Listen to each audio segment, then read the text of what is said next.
This conference will now be recorded. All right, welcome everybody to our September call. We have two big topics to talk about. The agenda should be on your screen at the moment. We have the acceptance of the Open Composable specification from Western Digital, and then we'll talk about some Swordfish profiles. Once we do that, hopefully we can just touch on the face-to-face in October. Hopefully many of you on the mailing list have already seen that we have our primary one that'll be on October 28th. And then we're setting up a second one that's SSD specific on October 29th. All right, so I believe I saw Mark has already joined. I'm here, Jason. Mark, do you want to talk through anything or do you have something to share? Yeah, I could share the slides that I presented to the incubation committee. Great, let me make you the presenter.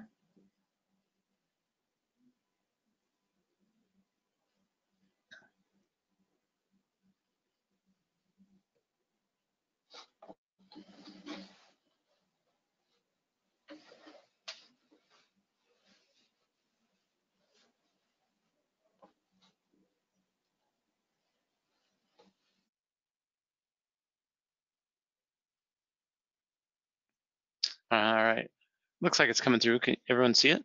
Jason, you see it? We can see it. Okay. Yeah, so we have created an API to support composable infrastructure and our Open Composable initiative. And I have worked with OCP and it has been accepted as a contribution.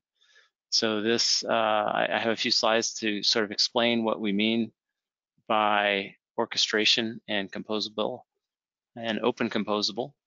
And the specification itself is available. It's with all the other specifications on the OCP website. One thing I did notice, it does not have a date tag. So if you're looking for stuff like, I think the default actually is that they come up in the order that they've been contributed or accepted. And this one doesn't turn up in 2019 because it has no date on it. But that might be something we could change, Jason. I don't know. Yeah, we'll have to dig through that. As we've been moving towards the contribution portal versus the wiki and things like that, we'll have to clean things up. Okay. And this is a slide I put together for the incubation committee. It just kind of speaks to how the Open Composable API meets the tenets of OCP. I don't think I necessarily want to spend a lot of time on that here, but we have designed it for large-scale implementation. We have intended it to be open from day one. We didn't know that OCP was going to be the mechanism we use to communicate it until recently, but it has been intended to be open to everyone from the beginning, and also highly efficient. So it's very the traffic on the wire, if you look at the messaging when we get into that of what actually goes over an Ethernet link between devices, is pretty minimal. This is our view of composability, and so what this API seeks to accomplish is to take disaggregated resources, so things that would typically exist all packaged inside a server, but allow you to scale them independently. So CPUs, GPUs, FPGAs, memory is a little futuristic. I don't think we have a fabric that really lets memory scale in a disaggregated way very well today, but when that fabric is out there, this architecture will support it. And then flash and disk. And so we treat each of these things as resources.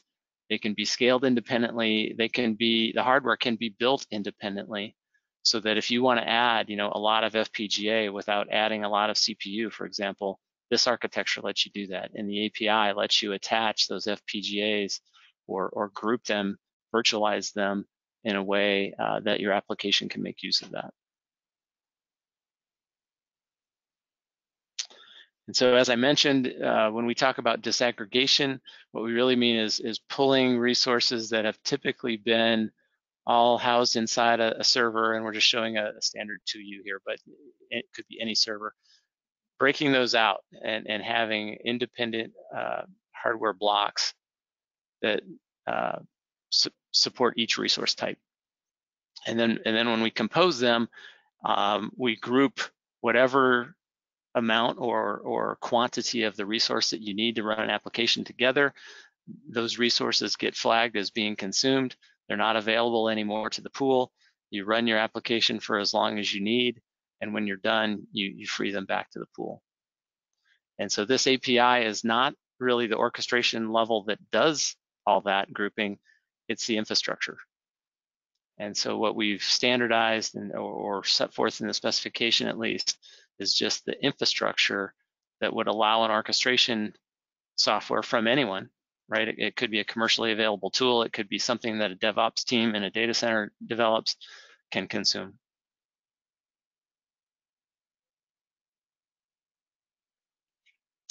These are some of the tenets that we've set forth for these disaggregated devices and for composable resources. They need to be disaggregated, as we mentioned, fabric attached.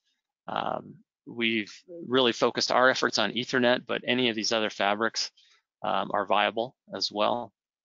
And the API actually does not care what the data fabric is. And the API can run on the data fabric, or it can run on a slower speed, sort of nominal 1 gig or something Ethernet, if all the devices support that. So whatever connectivity your devices have used for orchestration or management interface, the API can run across that. The devices need to be able to partition their resource. So what we mean by that is if you're, you have a number of CPU cores, you need to be able to offer that up to the API as something that a virtualization layer can come take. In the case of Flash, we use namespaces, right? We break a Flash device up into a number of namespaces, and that's something that can be virtualized and orchestrated. They all have to support multi-tenant, right? That's I think a default in any of this virtualized space. And our view is that everything should be a single device. Now this is one that maybe you could argue is not necessarily a tenet of all these disaggregated resources, but for example, we're offering Flash. That Flash doesn't have RAID or erasure coding or anything assumed to be there. That's something that the orchestration layer can apply on top of it, or the DevOps team can apply on top of the resource. So this gives some examples. So you see we have our resources, our disaggregated hardware. It's been virtualized, and the result of that is we have slices available of some of the things and namespaces available of some of the things. May not be the best terms, I'll admit that, but that's what we're using today. So an orchestration layer has come along using the API, and they've carved out a virtual system here. And you can see we've taken a CPU core, a GPU, a portion of a GPU at least, some flash and memory. And we can create more, right? We can create virtual systems from any of the resources that are left. And so this is just sort of a pictorial view of what we mean by composability. And now I just have a couple of specifics about the API itself. So it does use very simple URI patterns. And the goal of wanting to scale this across a large number of resources, it is very quick, so it can rapidly discover everything that's out there. And in fact, all the devices are peers, and so they can actually discover each other if you want to let them do that. So there's no sort of single point of orchestration or discovery in this. Any device can run the API. Any device can discover everything else that's on its fabric. We've worked really hard to minimize the complexity of this.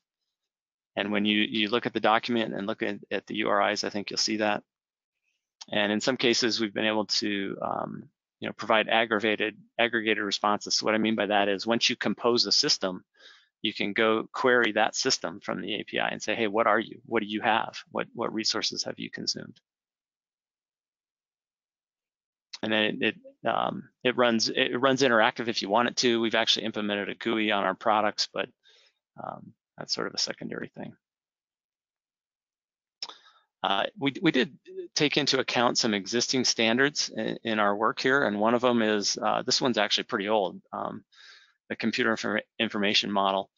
And so we've based a lot on it, but we've made some enhancements as well. And so there's some specifics on that here. I don't really want to get into kind of what all these changes are, but I think the takeaway is SIM, and there's a couple others, HTTP and REST. We've used all those constructs and as literally as we can have held to them. So we've not tried to violate SIM or REST or HTTP or any of these other things in any way.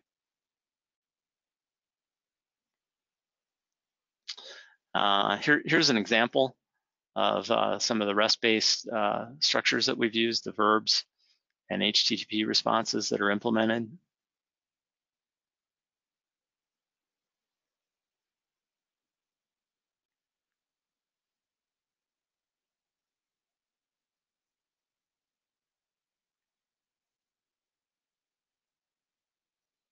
Okay, and then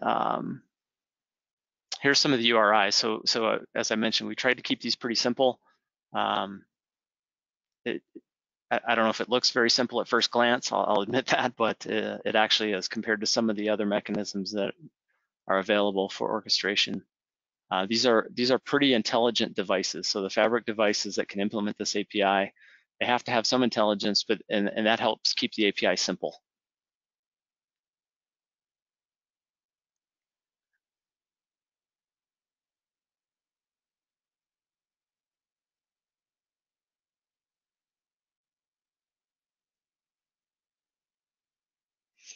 Okay, and then this is the last one. This is just an example of what it would look like, and you can kind of envision the command going over the wire. So that's the prepared slides I have, Jason. Again, the document is available. Anybody can go to the specification section and find it. So this is John Leon. So I've been in the specification section and I can't find it. So Jason, could you wander over there and show me where it is? Yeah, let's take that after the meeting. So in the past, we've been using a lot of these contributions through the wiki. We're moving to a contribution portal. So I'm not sure which one you were looking at the time. We'll have some work to do on our wiki to help point to the contribution portal instead.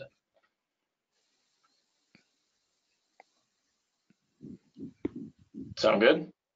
If you can't, so members of community, members of community are supposed to go look at the contribution portal to find this.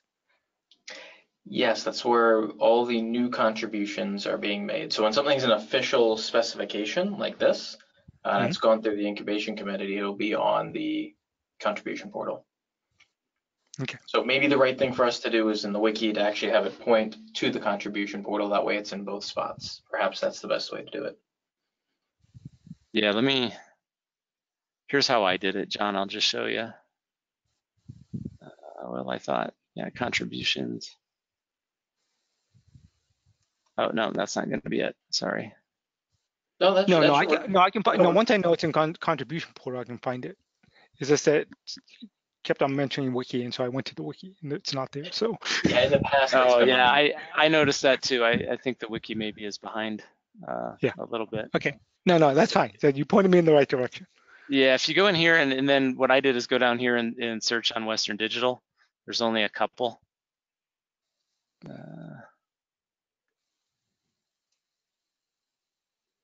It's not alphabetical, surprisingly. Okay. There's a search at the top, though. There we go, search contributions. There we go. Don't worry about it, guys. Yeah, it's this one right here. Yeah. Okay. And see, what I noticed is this one is 2019. This one has year NA. And so another way you can sort of sort these is by most recent, and this isn't working in that sense. But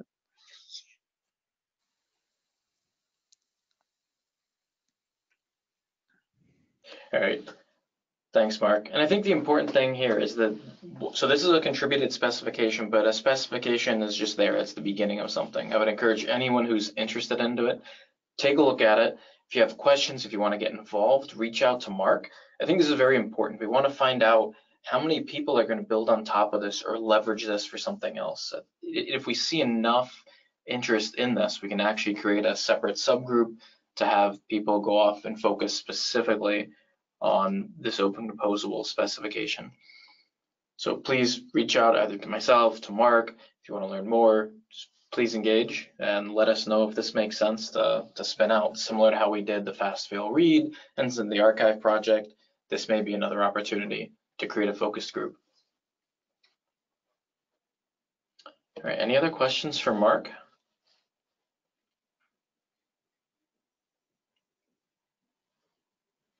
All right, if not, next topic. So we have John and Rochelle, who are both on. Who is going to present the slides that you sent out to the mailing list? Who should I make the presenter? So I think John has a couple that he's going to set up first, and then I will take over after that. So if you want to throw the ball to John first. All right, John, over to you.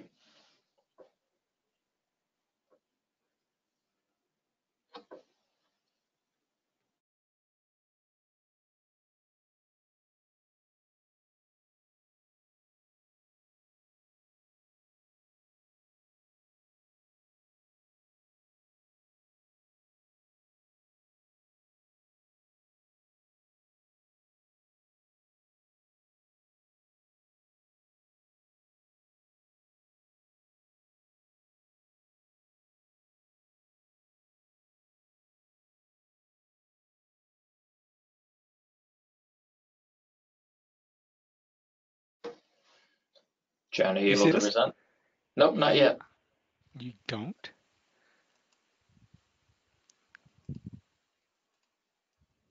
How's that?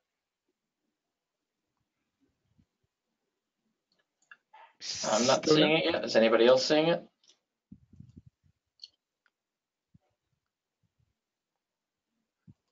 No, I only see the main screen. Nope. Oh, I guess I get to give you my entire screen. We'll see how it works.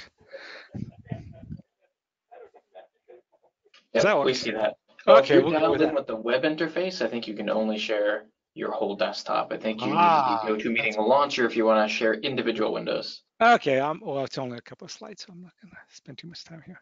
Okay, so basically the purpose, my first couple of slides is why the interest in OCP profiles as a prelude to what Rochelle will talk about. So the purpose of OCP profiles is if we look at the standards implementation process, we have standard bodies that try to describe a model. But the model tries to be as big as possible because it's trying to describe as much as possible. And always the question becomes, well, do I need to implement all of it? And the answer is no. You need a prescriptive body which can actually look at the entire model and say, this is the subset you need to actually implement in order to satisfy what we need to, what we want satisfied. So in that case, OCP writes a profile, which I'll describe a little later, but that is a single document which OCP can create, which references the models which have been previously described. Once you have a profile, then you can go off and go do an implementation. Implementation can implement only what is required by the profile. It implements some executable images. And on the back end, you test this implementation, which claims to be conformed to this profile, and then you get test results. Okay. So I wanted to separate what the standards bodies like DMTF and SNIA do versus what OCP does, which is basically provide some judgment as to how much of the profile is actually needed to support an OCP use case. Any questions? Okay, so the next slide is what is an OCP profile? It's a JSON formatted file. And it specifies the resources, properties, and values that are necessary in an implementation. It is used as an input file to a validator, which is open source and provided by the DMTF. It basically consumes this JSON file and then auto-generates all the tests and executes them against a conformant implementation, and then generates the output test results. So the DMTF has kind of worked on the front end trying to describe everything and worked on the back end trying to write a test suite, which will actually test against this profile. So this in-route validator is actually one of many tests that you test. The validator only tests to make sure you have the resources, properties, and values that you specified in your profile. The rest of the suite actually tests the conformance of the actual interface itself, whether it has all the correct return codes, and whether it can actually perform an entire action the way you would expect it to. And of course, as I mentioned before, this is posted as open source. So other prescriptive bodies can also write their own profiles and run the tests against them. So it's profile agnostic. Any questions? So Redfish came out in 2015. SNIA released its first models in 2016.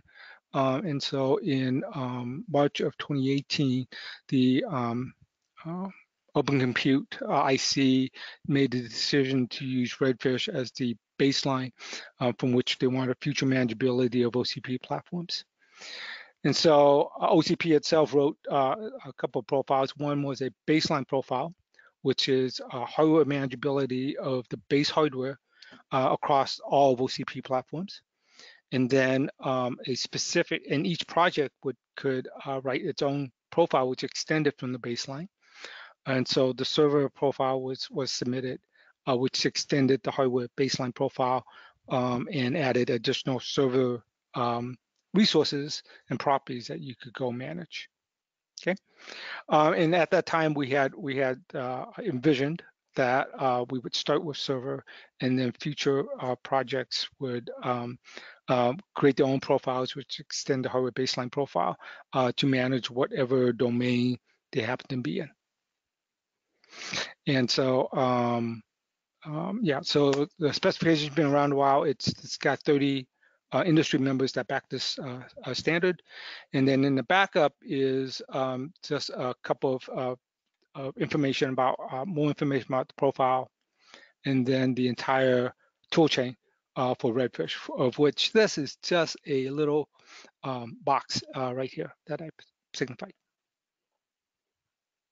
Okay, any questions? Okay, with that, I give it to Rochelle. Thank you. Let me. Michelle, give me just a moment. I have to switch over presenter to you. Okay. No, you already have it. Never mind. You're good to go. Weirdly, yeah, for some reason it actually let me take it. Okay, so thanks, John. That set the context really well for what I wanted to do. So I'm going to do a little bit, a bunch of this stuff is just background for people that didn't get to hear everything that John had to say.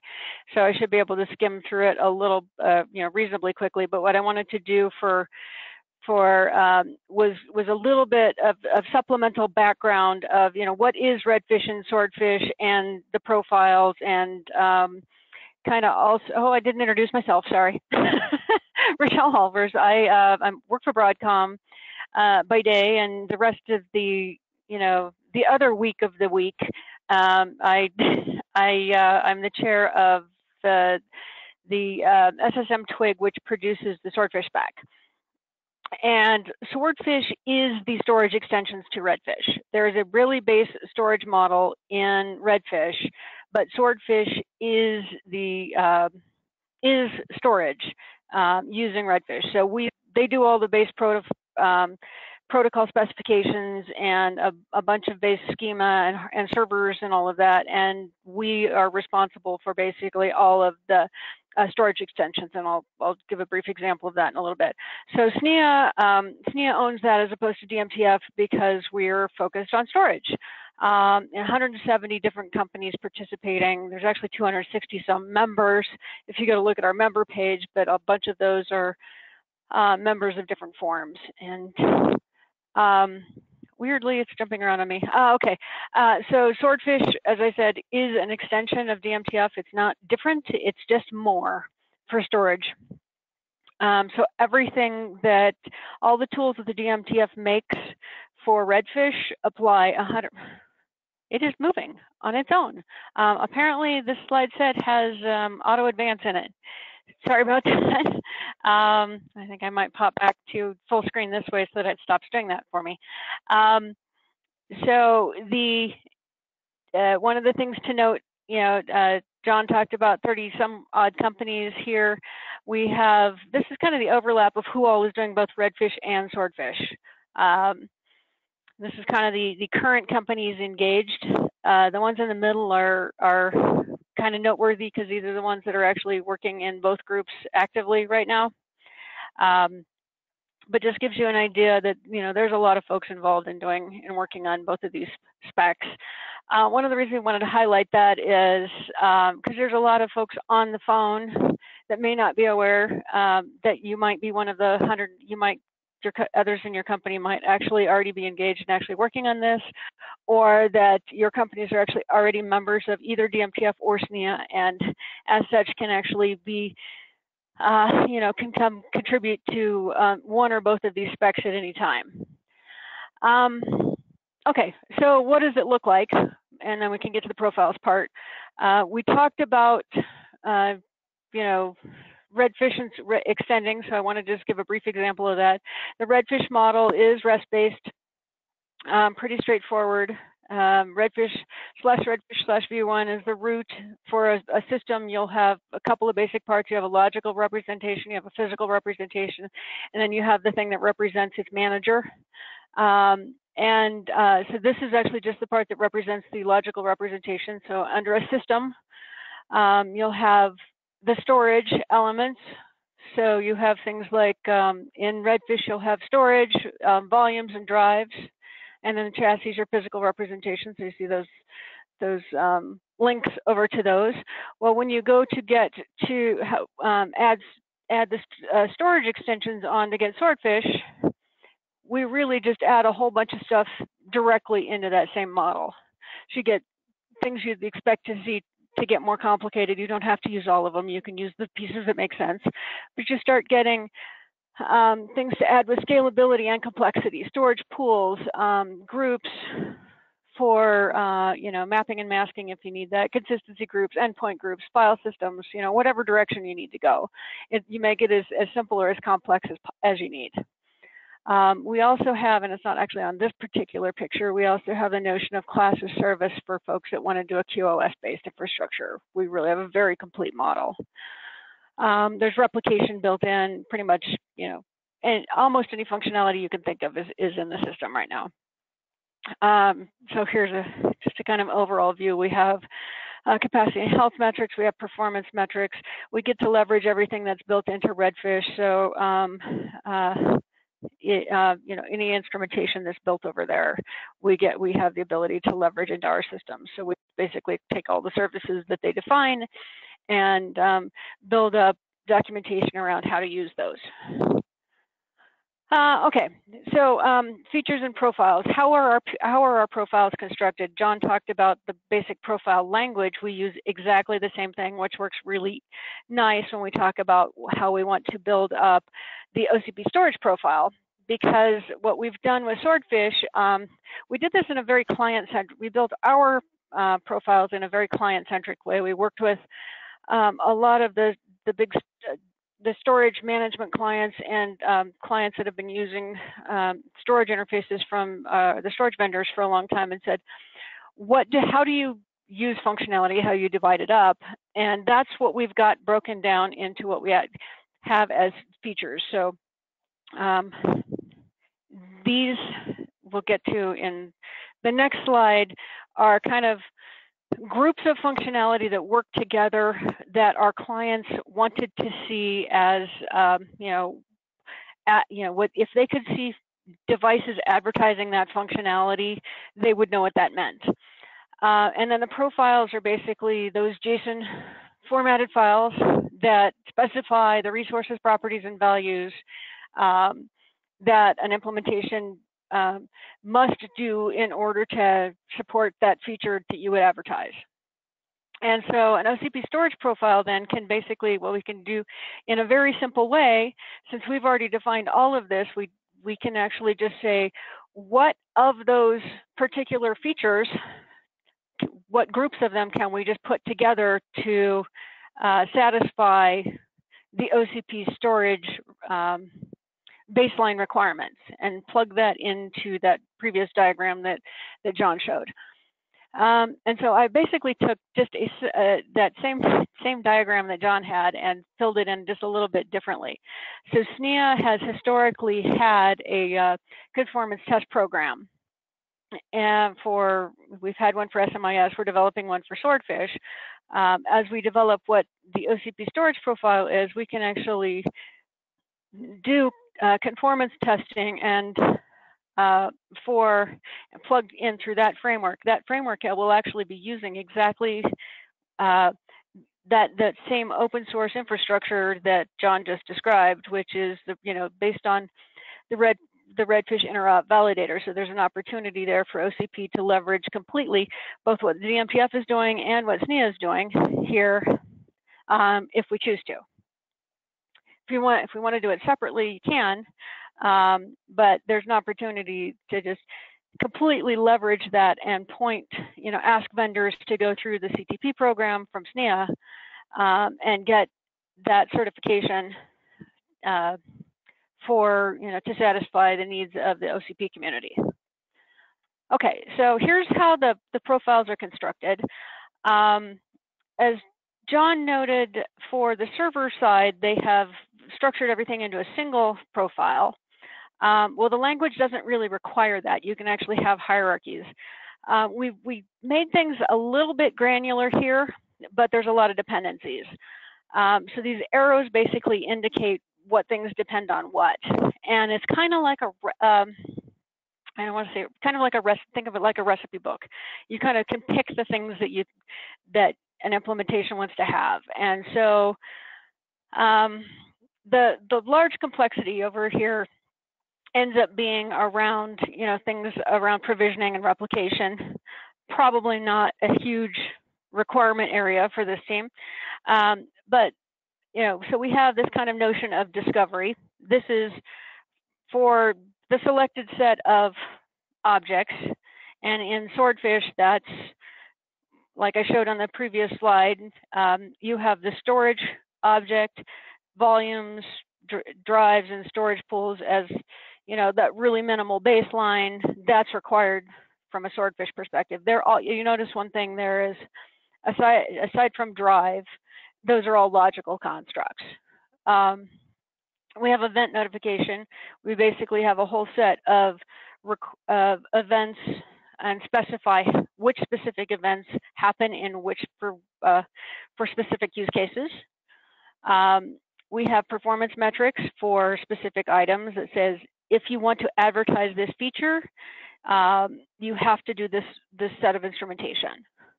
So that's the way a lot of these work. Are there questions about any of these in particular?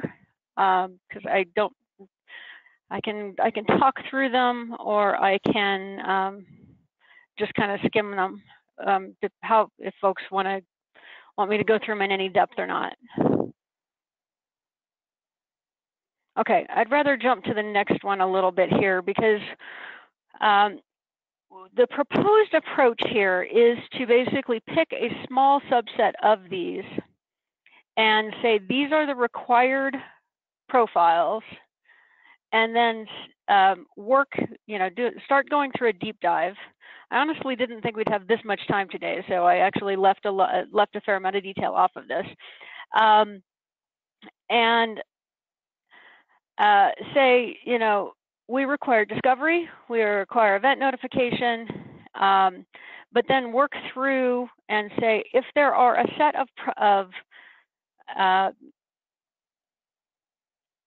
properties that folks want to see that may not be in these, we either work with SNIA to get them added as general, enhancements to these profiles, or we develop one additional supplemental profile that, as you can see, we can cascade these, that says, this is the OCP storage profile that requires Swordfish event notification and discovery. Because what you can do, as we talked about the ability to advertise those features, then you can ask an implementation if it supports those things at runtime. So that's that's kind of the next steps there, is to kind of go in and do a deep dive on these.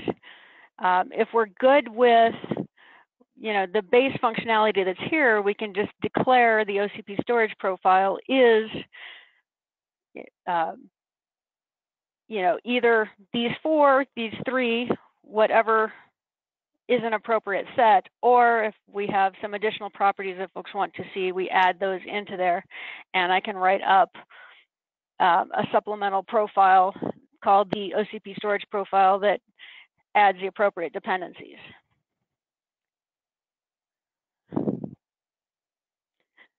Questions, comments? It's really a pretty straightforward process. It looks a little daunting, but it's actually really pretty straightforward. So with the diagram, are you looking at 4 profiles or 3 profiles? I wanted to have a conversation once folks got a little bit into this, and that may be the deep dive, or a little bit more of a deep dive about whether folks wanted this to be read-only, in which case it would be the 3, or whether there was a notion that provisioning should be required. And so I thought that should be a conversation with the group. No, question was whether we were looking at 4 possibilities, right? And it's 4 possibilities, even though lines are being drawn between the 2. So I didn't know if we were looking at 3 or we're looking at 4. So you're telling me I'm looking at 4 different profiles. Oh yeah, right now on each one of these is an independent profile with dependencies on the other one. So event requires discovery, but they're written as 4 different profiles. Sorry, I misunderstood the question. So when we did this in the server group project, right, we actually went through the entire profile and specified this is what we're saying is required, and allow the community the opportunity to go back to, you know, their companies, whatever, and say, well, okay, if this is required. Because the issue with all profiles is you're trying to draw a line, right? And you want to make sure as many people can cross that line as possible. If you specify something that's required that majority of people of companies, right, can't fulfill, then you've done yourself a disservice. Right. So this actually gives the flexibility. If someone can't do a piece of it, they can just not advertise support for that.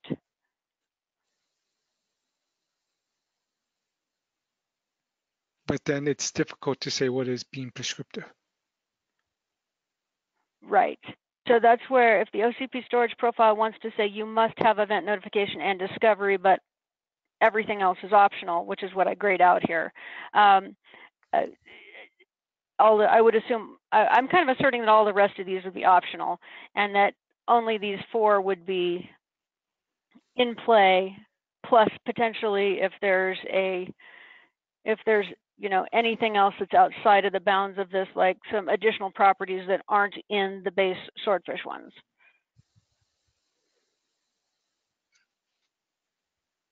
So say, for example, that OCP has a set of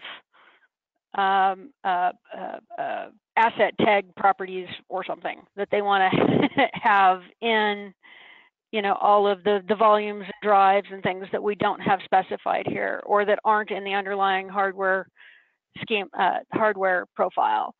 That might be the type of thing that we'd want to have one more profile that's specified. You have to do a discovery, but it comes out of out of the master profile.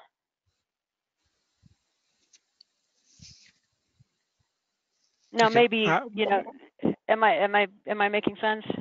My guidance is, as your first profile, set of profiles, you need to draw the line as low as you can, because if you make something mandatory and people and the interop validator rejects someone's implementation, right, they'll be held to pay.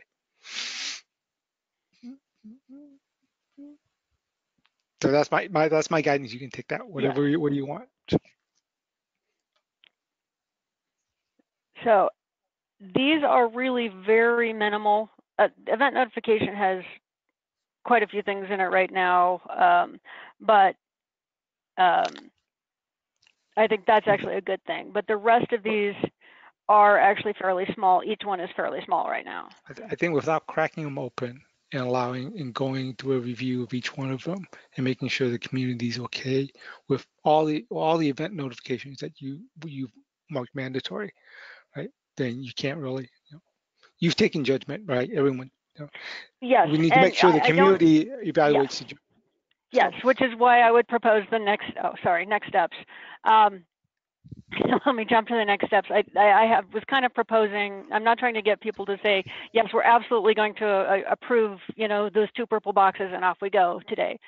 So my proposed next steps would be that we do figure out who all wants to engage in that and then do a deep dive review and come up with the approval for, as John says, a first implementation or of the profiles of a profile that is, as John points out, hopefully really lightweight for the first pass, just to enable broad scale adoption.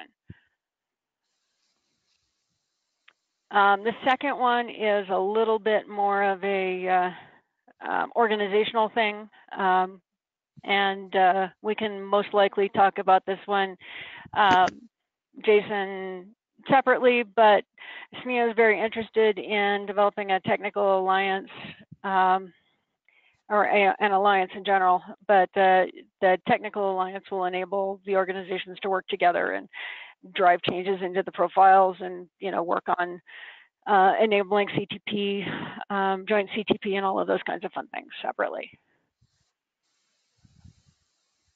You're cool, right, yeah, maybe just reach out to me separately and we can have that conversation.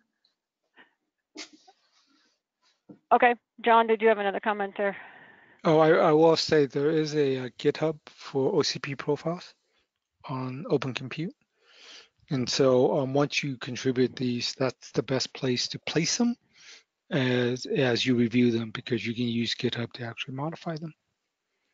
Yes, thank you. And the SNIA profiles, all of this stuff, we just actually released an updated bundle yesterday that includes all of these. Nothing like being very timely, but we just released an updated bundle to go out with the latest release of Swordfish, which was released August 22nd. So there's a bunch of new information out there, including all of these profiles. So Jason, how can, what's the right way to move forward on this?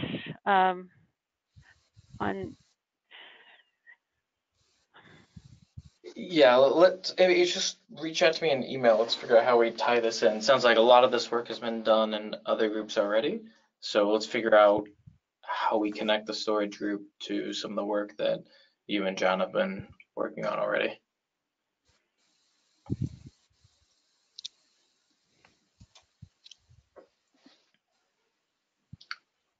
Okay, so did anybody have any questions?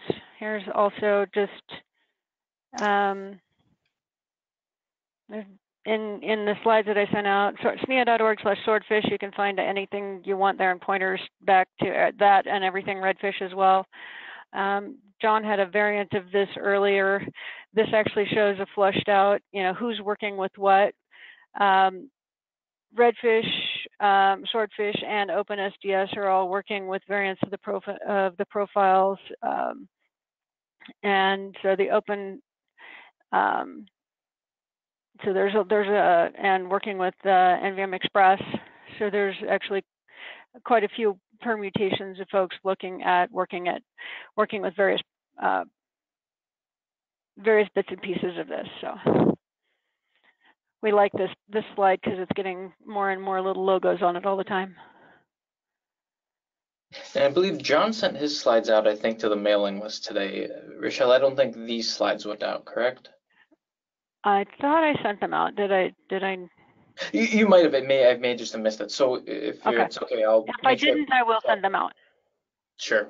All right. And we can also probably link it in some of our meeting notes. That way, anyone who missed the meeting and may not watch the recording will still be able to find this. Looks like the slides went out an hour and 15 minutes before the meeting started. Perfect, and we're ahead of the game. Any other questions for Rochelle?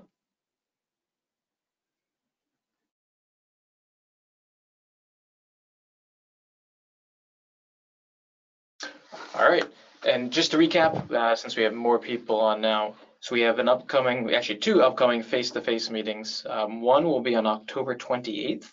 That is going to be focused on hard drives. So one of the topics will be future interconnects. Is it SAS, SATA, or NVMe? And in NVMe, what is the correct physical protocol? Are there multiples we should be talking about? Then the second half will be on I/O priority and extending what we started things with fast fail. How do we get a little bit smarter with the hardware and the software together? So please RSVP. There is limited seating. That all went out to the mailing list. If you have not seen that, please join the mailing list. I believe there's some archives, and I can also post that on maybe our wiki as well for awareness. Then the second one will be on October 29th. The location is still in flux at the moment. I want to get a wider group together to talk about SSD form factors. As again, this went out to the mailing list, but there are a lot of form factors and more every single day. It would be great to get together as a community and talk about the pros and cons, bring some data to hopefully justify why we need 10 plus form factors. So hopefully the answer is we don't. Hopefully as a community we can start aligning on several that we think fit the broader use case for most companies. So please join us, RSVP for both of those. The space is limited, so register soon. Opening it up to the floor, does anybody else have something to bring up? Questions, comments for either of the presenters?